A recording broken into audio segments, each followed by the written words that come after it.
Hello friends, नमस्कार। स्वागत है आपका न्यू स्टडी में। दोस्तों, हमारा इकोनॉमिक्स चल रहा है, भारतीय अर्थव्यवस्था को समझने का हम प्रयास कर रहे हैं।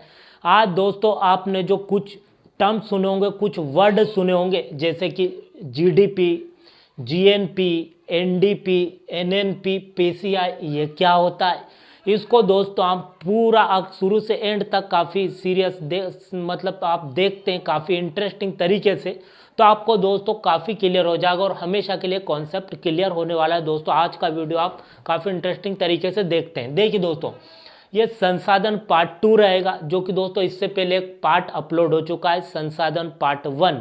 इसमें हमने भारतीय अर्थव्यवस्था के कितने संसाधन होते हैं, कितने प्रकार के संसाधन होते हैं, प्राकृतिक, भौतिक और मानवीय संसाधन, और तीनों संसाधन अपने अपनी भूमिका निभाते हैं और कोई देश आगे जाता है, ठीक है, डेवलप होता है। तो आज उन संसाधनों को हम क्या करेंगे दोस्तों, काउंट करेंगे, उनको हम जोड़ेंगे और उसी से दोस्तों जीडीपी, एनडीपी, पीसीआई और ये दोस्तों एनएनपी, ये सब निकलती है। हो सकता है दोस्तों आपने ये टर्म सुने होंगे, ये पढ़े भी होंगे, लेकिन आपको कंफ्यूजिंग होता होगा। लेकिन दोस्तों आज बहुत ही आसानी से, बहुत ही सिंपल वे में इन सब को हम देखेंगे और हमेशा के लिए कॉन्सेप्ट आपका क्लियर हो जाएगा। बहुत बेसिक है दोस्तों, कुछ नहीं है।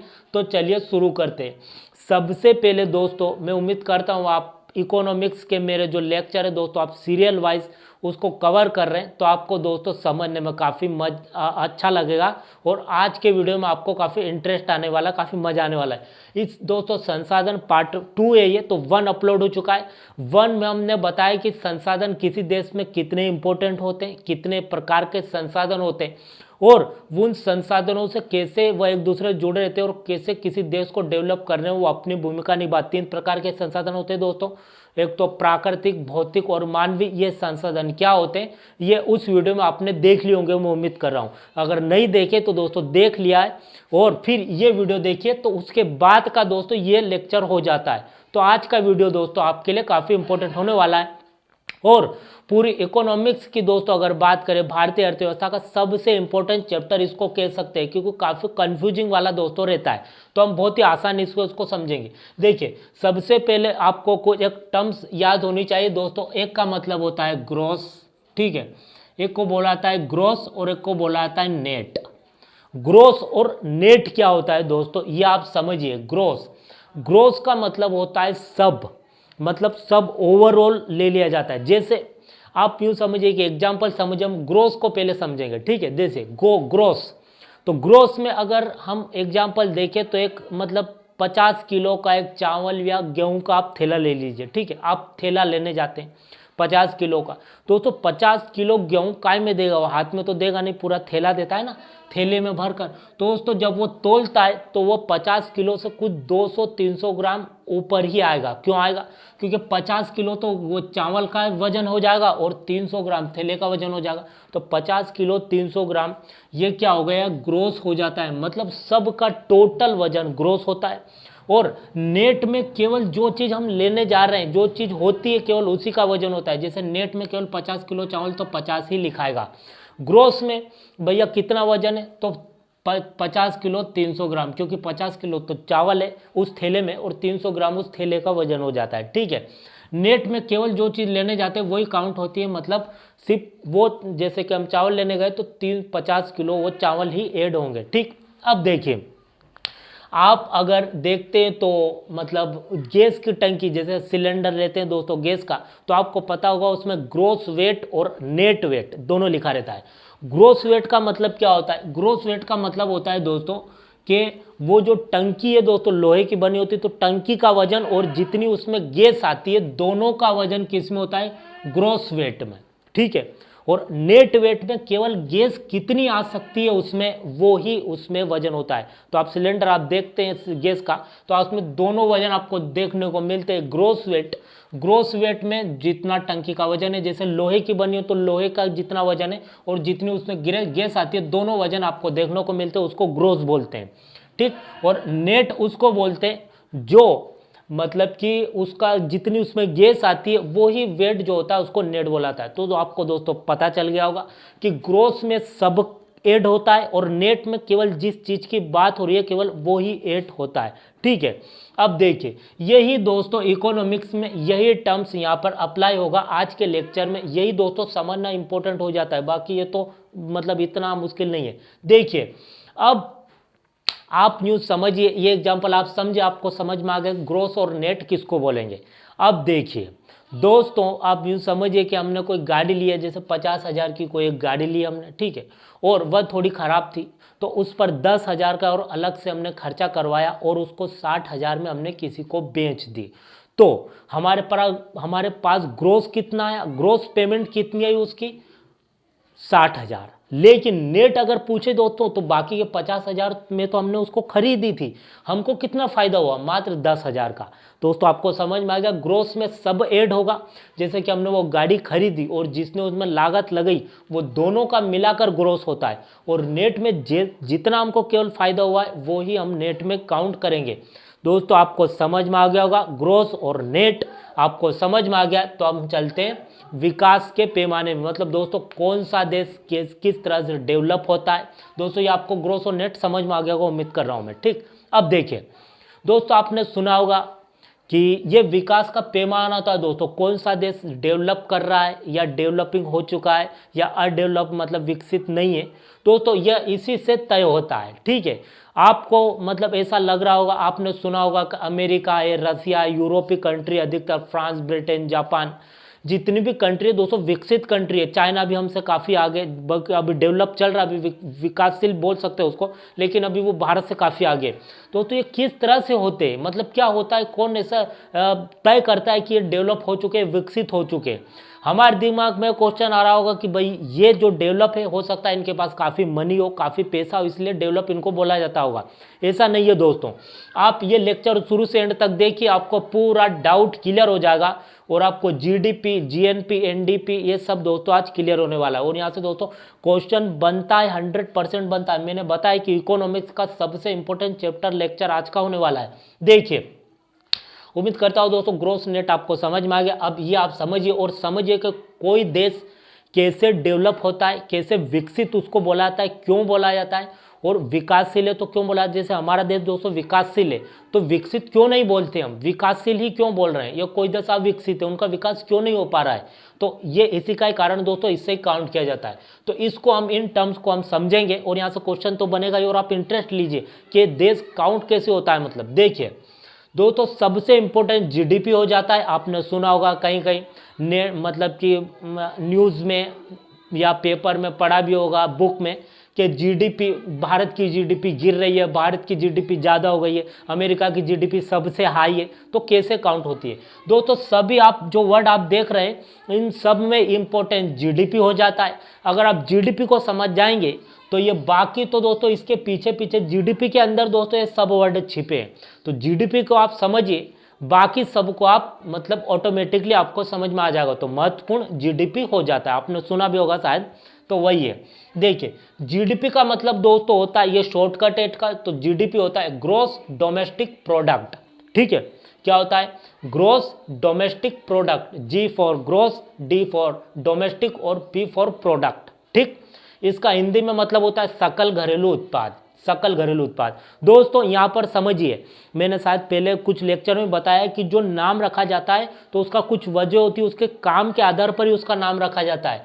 तो सकल का मतलब दोस्तों होता है कि कोई पिछले वर्ष में जो कोई काम किया गया, उत्पादन किया गया। घरेलू, घरेलू का मतलब होता है घर, और उत्पादन मतलब उस देश में जो कोई उत्पादन किया गया है, किसी कोई प्रोडक्ट बनाया गया है, या सेवाएं, उत्पादन और सेवा, इसमें दोस्तों सेवा भी हम ऐड कर लेते हैं। ठीक है, गुड एंड सर्विसेज। ठीक, वस्तु को सर्विस बोला जाता है, ठीक, वस्तु को मतलब गुड बोला जाता है और सेवा को सर्विस। ठीक है, देखिए तो सकल घरेलू उत्पाद, ठीक, सकल मतलब उस देश में, उस देश की भौगोलिक सीमा में जितना उत्पादन किया गया, जितनी सेवाएं दी गई, वो दोस्तों काउंट होती है पिछले वर्ष की काउंट होती है दोस्तों। अब मैं आपको सिर्फ इसका अंतर समझिए कैसे का काउंट होता है, सब हम देखेंगे। एक क्वेश्चन यहाँ पर उठ रहा होगा आपके दिमाग में कि भाई इसकी गणना कौन करता है। इन सब की गणना दोस्तों आपको पता होगा, एक ऑर्गेनाइजेशन, एक संगठन होता है भारत सरकार का, जिसका नाम होता है CSO। क्या नाम होता है दोस्तों? CSO। ठीक, CSO नाम होता है, मतलब SCO लिख दिया मैंने, CSO होता है दोस्तों। ठीक, क्या होता है? CSO, सेंट्रल स्टैटिस्टिक ऑर्गेनाइजेशन, केंद्रीय सांख्यिकी संगठन। ये GDP और सब जो आप देख रहे हैं GNP, इन सब की गणना करता है। ठीक है, और जो हर 10 वर्ष में आप जनगणना देखते हैं जो कि हमारे देश की होती है, जो कि अभी भी होने वाली थी दोस्तों, लेकिन महामारी कोरोना की वजह से उसको अगले महीने किया जाएगा, अगले साल दोस्तों। तो वह भी जनगणना जो की जाती है हमारे देश की, वो भी CSO ही करती है उसकी। ठीक है, केंद्रीय सांख्यिकी संगठन, तो वही GDP की गणना वो करती है। ठीक, अब देखिए दोस्तों, आपको ये समझ में आ गया, सकल घरेलू उत्पाद हमारे देश में जो ग्रॉस डोमेस्टिक प्रोडक्ट है, वो आपको समझ में आ गया कि हमारे देश में पिछले वर्ष जितना भी उत्पादन किया गया है या जितनी भी सेवाएं दी गई है उनको काउंट किया जाता है, वही होता है GDP, ग्रॉस डोमेस्टिक प्रोडक्ट। ठीक है, अब वस्तु दोस्तों क्या होती है? जो हम वस्तु कोई खरीदता है, कोई मतलब उसको लेता है। ये सेवा दोस्तों, सेवा हमको दिखती नहीं है लेकिन हम संतुष्ट हो जाते हैं। जैसे सेवा दोस्तों, जैसे कि वस्तु तो हम फिजिकली लेते हैं या किसी को देते हैं या किसी से लेते हैं। ठीक, और सेवा क्या होती है दोस्तों? जैसे कि हमको संतुष्टि मिलती है। देखिए, हम अगर कोई टीवी देख रहे हैं, टीवी में फिल्म वगैरह कुछ भी देखते हैं तो हम एंटरटेन होते हैं ना उससे, तो हमको फिल्म देखने के बाद अच्छा फील होता है कि आज काफ़ी हमने अच्छी मूवी देखी, हमको मजा आया। तो हमको कुछ मिला क्या? कुछ नहीं मिला, लेकिन हम संतुष्ट तो हुए। हम अगर कोई मैच हो रहा है भारत का, किससे, इंडिया पाकिस्तान का, तो हम मैच देखते तो जब इंडिया जीतती है तो हम कितने खुश होते। हमको कुछ मिला क्या? उससे नहीं मिला, लेकिन संतुष्टि मिलती है ना कि हमको इंडिया जीत गया आज वर्ल्ड कप में, पाकिस्तान को हराया। दोस्तों वही है सेवा, उसको बुलाता है कि जो मिलता, मतलब हमको कुछ मिलता नहीं लेकिन संतुष्टि मिलती है। जैसे कि हम कंपनियां देखते हैं, हमारे देश में इतनी सारी कंपनियां, रिलायंस है, वोडाफोन है, सैमसंग है, आइडिया, एयरटेल। दोस्तों जब हम कोई उसमें सिम लगती है मोबाइल में और हम बात करते हैं तो किसी हमारे फ्रेंड से बात हो जाती है, बहुत दिनों बाद रिश्तेदार या फ्रेंड से बात हो गई, तो उसके बाद हम कितने खुश हो जाते हैं कि आज बहुत दिनों बाद मैंने अपने फ्रेंड से बात की। तो हमको कुछ मिला क्या? नहीं मिला, लेकिन संतुष्टि मिली। तो दोस्तों वही है सेवा, उसको बुलाता है। सेवा अंदर से संतुष्टि होती है और वस्तु हमको फिजिकल फॉर्म में मिलती है।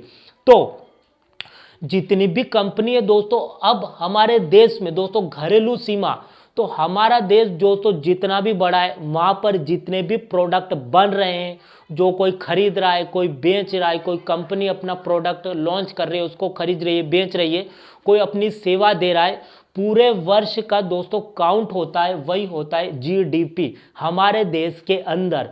चाहे वो देसी कंपनी हो चाहे विदेशी कंपनी हो, जैसे आप जितनी भी कंपनी देखते हैं दोस्तों, आप सैमसंग हुआ, वोडाफोन हुआ, आइडिया हुआ, ये विदेशी कंपनी है, तो हमारे देश में भी है। तो दोस्तों जितनी भी ये भी उत्पादन करती है किसी चीज़ का, तो वह हमारी GDP में काउंट होगा। चाहे देसी कंपनी हो चाहे विदेशी कंपनी हो, वह हमारे देश की GDP में काउंट होगा। ये आपको समझ में आ गया होगा। जितना भी बड़ा हमारा देश है, उन सब में दोस्तों जो कंपनियां है, वस्तु और सेवाओं का जो उत्पादन होता है दोस्तों, जो सेवाएं दी जाती है, उन सब का यहाँ पर काउंट होगा, वो GDP होगा। देखिए, अब हमारे देश की घरेलू सीमाएं दोस्तों केवल हमारे देश तक सीमित नहीं है, बाहर भी हमारी घरेलू सीमा मानी जाती है। इकोनॉमिक्स के अनुसार, पॉलिटिकली सीमा तो हमारी है, लेकिन मतलब इसके इकोनॉमिक्स के अनुसार भी बाहर भी मानी जाती है। जैसे आपने देखा होगा कहाँ पर हमारी सीमाएं, जो दूतावास दोस्तों, जो राजदूत वगैरह रहते हैं, अम्बेसडर या राजदूत, ठीक, वो जो दूतावास, जैसे विदेश में हमारे दूतावास जाते हैं दोस्तों, एक वीडियो बनाया मैंने, विदेश मंत्रालय करके एक वीडियो, आप देखिए तो आपको दोस्तों दूतावास क्या होता है, किस प्रकार से सेवा देते हैं, और जो कि राजदूत और एम्बेसडर दोस्तों, इनमें क्या फ़र्क होता है, उसको मैंने काफ़ी अच्छे से बताया। तो उम्मीद करता हूँ आप उसको देखिए, नहीं देखा देख लिया तो अच्छी बात है, आपको यहाँ पर समझ में आ रहा होगा। दोस्तों हर सब्जेक्ट एक दूसरे से रिलेट होते हैं, ठीक। देखिए दूतावास के बाद में आप याद रखिए हवाई अड्डे, ठीक है, हवाई अड्डे और बंदरगाह भी आप याद रखिए, ठीक। दूतावास, हवाई अड्डे, बंदरगाह, तेल रिंग, ये दोस्तों यहाँ पर जितने भी विदेश में दूतावास है, हमारे राजदूत जो वहाँ विदेश में, वो दूतावास भी काउंट होंगे। हवाई अड्डे भी काउंट होंगे, क्योंकि हमारा एरोप्लेन, हमारी एयरलाइंस विदेश में जाती है, फिर फिर भारत में आती है। बंदरगाह जो कि जहाज के द्वारा माल इंपोर्ट एक्सपोर्ट होता है, आयात निर्यात होता है। और तेल रिंग जो कि तेल सऊदी कंट्री में अगर जाते हैं, इधर मध्य एशिया में, तो वहाँ से तेल अधिक से प्राप्त होता है वहाँ से, तो वह भी। तो दोस्तों दूतावास, हवाई अड्डे, बंदरगाह, ये तेल रिंग है। तो यहाँ भी हमारी घरेलू सीमा मानी जाती है। तो वहाँ जितने भी लोग रहते हैं, चाहे विदेशी चाहे देसी, वो उनकी जो भी वस्तुओं और सेवाओं का जो उपभोग करते हैं, उनका काउंट होता है पिछले वर्ष का। कौन काउंट करता है? तो CSO, सेंट्रल स्टैटिस्टिक्स ऑर्गेनाइजेशन, केंद्रीय सांख्यिकी संगठन, इसकी गणना करता है। उसको भी बोलते हैं GDP। अब आपको समझ में आ गया होगा, ठीक। वो वस्तु जो तो घूमती रहती है, जैसे किसी ने वस्तु उत्पन्न की, ठीक।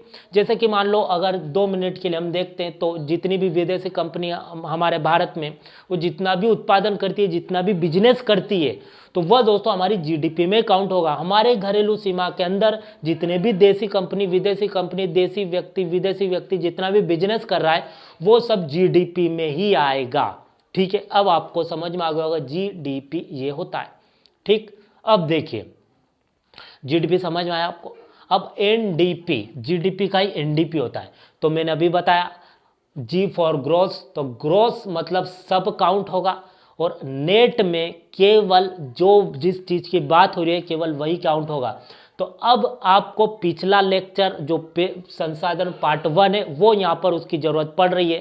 3 प्रकार के संसाधन होते हैं। तो जो भौतिक संसाधन होते हैं, जो मानवीय संसाधन होते हैं, ठीक है। तो जो भौतिक संसाधन में जो मशीनरी होती है, नेट में जो मशीन है उसकी घिसावट हटा दी जाएगी, और जो सेवाओं में मूल्यह्रास घटा दिया जाएगा, तो जो बचेगा वो नेट होगा, NDP होगा। तो GDP में से ही NDP निकाला जाता है, ठीक है। अब आपको समझ में आ गया होगा। मैंने क्या बताया कि अगर कोई कंपनी ने कोई मतलब प्रोडक्ट बनाया, तो वह GDP में काउंट होगा। लेकिन अगर वो प्रोडक्ट में कुछ और उसने मतलब अपनी पूंजी में से उस प्रोडक्ट में लगाया और उसको बेचा, तो वो GDP होगा। लेकिन उसको एक्चुअली में कितना फायदा हुआ, वो फिर नेट में होगा। नेट डोमेस्टिक प्रोडक्ट, निबल घरेलू उत्पाद, इसको GDP बोला जाता है, ग्रोस डोमेस्टिक प्रोडक्ट, सकल घरेलू उत्पाद। और इसको मतलब कि नेट डोमेस्टिक प्रोडक्ट, निबल घरेलू उत्पाद, शुद्ध घरेलू उत्पाद भी बोला जाता है। इसमें पूरा काउंट होगा, और इसमें जितना फायदा हुआ है केवल वही काउंट होगा, उसको बोला था NDP। तो घरेलू सीमा हमारे देश के अंदर तो रहती है, दूतावास जितने भी हमारे राजदूत है विदेशों में, और हवाई अड्डे जहाँ भी हवाई अड्डे हैं, और बंदरगाह और तेल रिंग, ये दोस्तों ये भी काउंट होते हैं हमारे घरेलू सीमा के अंदर। ये GDP होता है, ठीक है। GDP आपको यहाँ से क्लियर हो गया होगा। अब आते हैं GNP। अब आप सुन रहे होंगे, आपको दिमाग में आ रहा होगा कभी GDP ये होता है, तो फिर GNP क्या होता है? ग्रोस नेशनल प्रोडक्ट, सकल राष्ट्रीय उत्पाद। ये घरेलू बात हो गई। अब राष्ट्र की दोस्तों, जो GDP होता है, GDP के अंदर जो आ रहा है वो सब GNP में भी आ रहा है। लेकिन फर्क क्या है, फिर ये अलग क्यों है? ये अलग इसलिए कि इसमें केवल भारतीय व्यक्ति ही काउंट होंगे, भारतीय कंपनी ही काउंट होगी, बस इतना सा फर्क है। इसमें हमारे घरेलू सीमा के अंदर जितने भी व्यक्ति मतलब कंपनियां, चाहे देसी हो चाहे विदेशी, वो सब GDP में काउंट होती है।